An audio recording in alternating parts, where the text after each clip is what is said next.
Hello everyone, and welcome to the video companion for the Talking Time Let's Play of Final Fantasy XIV. I'm McDull, and this time we are diving into the Thousand Maws of Totorock.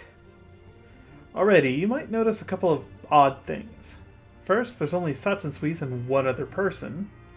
Second thing, that other person is dressed like 2B from Dear Automata. The third, Satsunsui is in a level 24 dungeon at level 35, and Juno Greywolf, a member of the Talking Time forums, is a level 80 machinist. Allow me to explain all of this. The two of us are here with a duty fighter modifier called Undersized Party. This allows the player to queue for a duty with any party configuration without any level syncing or stat adjustment. This also bypasses any queuing time for Duty Finder in exchange for not earning any experience for killing monsters or completing the dungeon. My reason for doing this? Totorock is not a difficult dungeon at level and is, quite frankly, kinda dull, all things considered. There's a lot of exploration and splitting pathways and dead ends, and it's all really atmospheric and creepy though. I do love the aesthetic of the place, but there's not a whole lot to it that is worth breaking down, and I wouldn't want to upload a 20-minute video when Juno and I could just blitz through the dungeon and hit the highlights. I am going to full clear it though, just to show you all of the branching pathways. And because of these branching pathways, not fully exploring the dungeon would rob us of the delicious endorphin rush that is earning achievements. The Thousand Maws is an abandoned Gridanian prison built out of natural caves of the area, and Satsunsui is here to rescue the Sylph Elder from whatever awful fate has befallen him. Soldiers from Garlemald chase them into the prison, and now Satsunsui has to find them. As you might expect, Juno's gun is doing the heavy lifting here, able to one-shot many of the trash monsters in here, leaving us free to explore the halls of the prison. The objective here is to collect these Magitech photocells to deactivate some kind of shield generators, allowing us to proceed further into the dungeon. There are 2 generators that need to be deactivated, and each requires 4 photocells, so we need to find a total of 8. Luckily, there are more than enough photocells strewn about the area that you can pick up along the way with minimal backtracking or detouring needed if you're shooting for a speedy clear. I can only assume that the bug monsters around here are named Tainted Lasses to inevitably push the children of the 80s in the player base to get Soft Cell's tainted love stuck in their head. Damn you, Koji Fox. As you can see when I briefly pop up the map here, there are 2 main pathways to take to get to the first shield generator, both of which have enough photocells to deactivate it.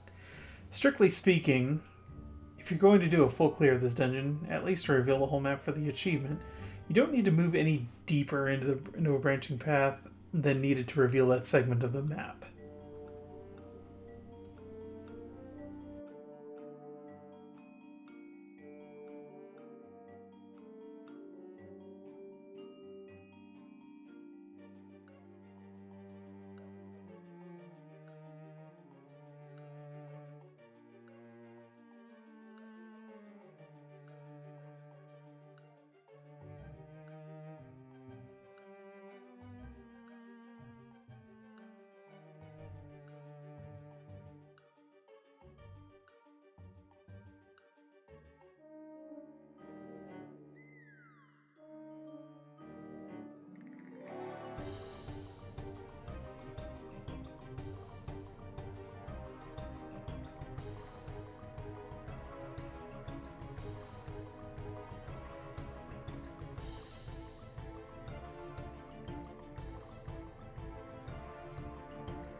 The mini-boss of both of the shield generators is the same, the Curl of Nine Tails, an Ochu-like enemy that likes to put a poison dot on players. It dies very quickly, even in a normal party, and 1 bullet from Juno's gun takes care of the creature instantly. For the second leg of the dungeon, it's more linear, with a few branches containing treasure or enemies that might drop a photocell. Detours here aren't required unless you missed a photocell earlier in the dungeon. The ranged physical DPS classes have access to a skill called Peloton, which slightly increases the speed at which the user and all nearby party members run while out of combat. This also stacks with Sprint, making it invaluable for getting around dungeons and for quick clearing of objectives. If you're playing with Archer, Bard, Machinist, or Dancer, make it a point to Peloton your party between pulls and you'll be the friend of everyone.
Another feature of Totorock are these webbing encased doorways that, when approached, trigger some kind of wind current that draws the closest players through, puts up a wall of webbing like Spider-Man was being a real rude boy somewhere. This can cause the party to be separated, so it behooves the group to stick close together or be ready to attack the webbing wall to open the path back up and allow the party to regroup.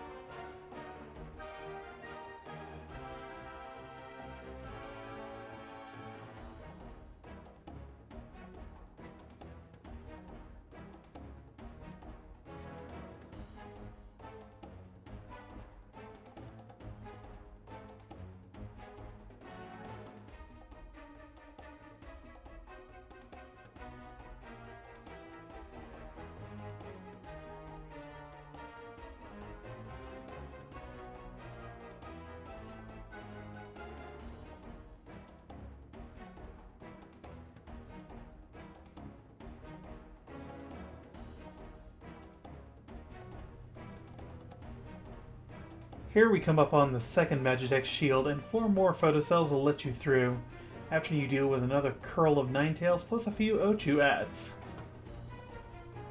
Or you could just bring a machinist with a flamethrower. That works too.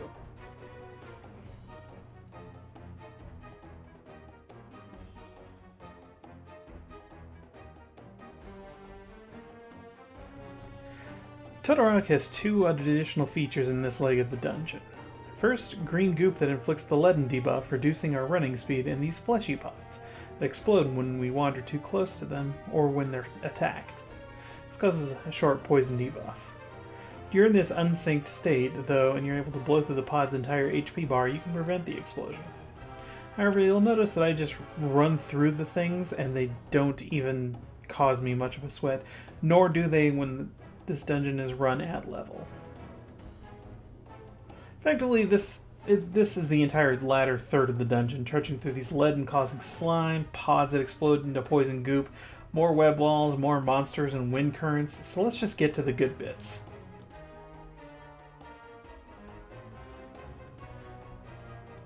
Here at the bottom of the dungeon, Satsusuise runs into a creepy masked man, and Heidelin's voice rings in her ear. An interesting fringe benefit of the Echo is, though that he speaks in an unknown tongue, she is able to understand him.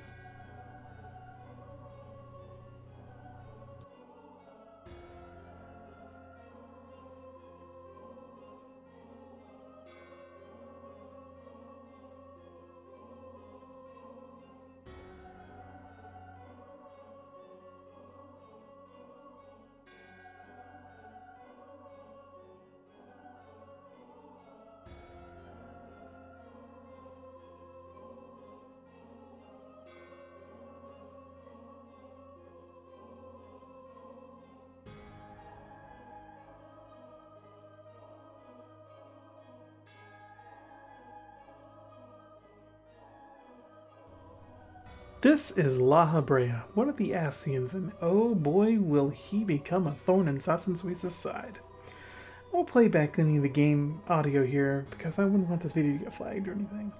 But suffice to say, Lahabrea is very amused by Satsusuise's echo powers and doesn't even bother with veiling his threats.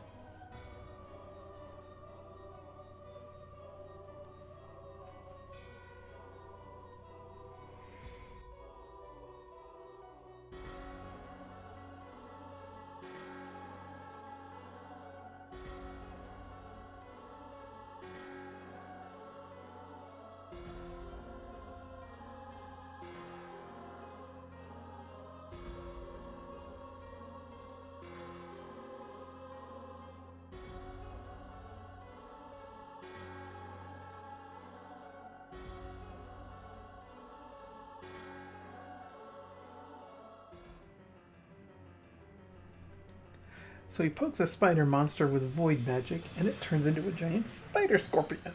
Oh, joy upon joys.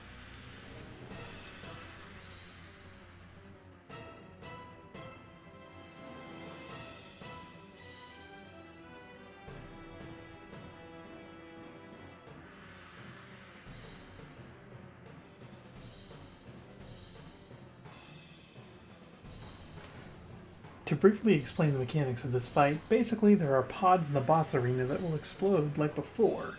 Eventually its tail will become targetable. If you attack the tail and destroy it, it will become severely weakened. Meanwhile, some of the pods will hatch, and summon more of the spider monsters.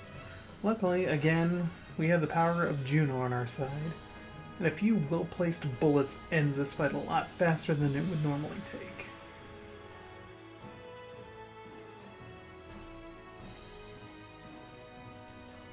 And that'll do it for this time. Thank you very much for watching. Please check out the full LP in the description below. And may you ever walk in the light of the crystal.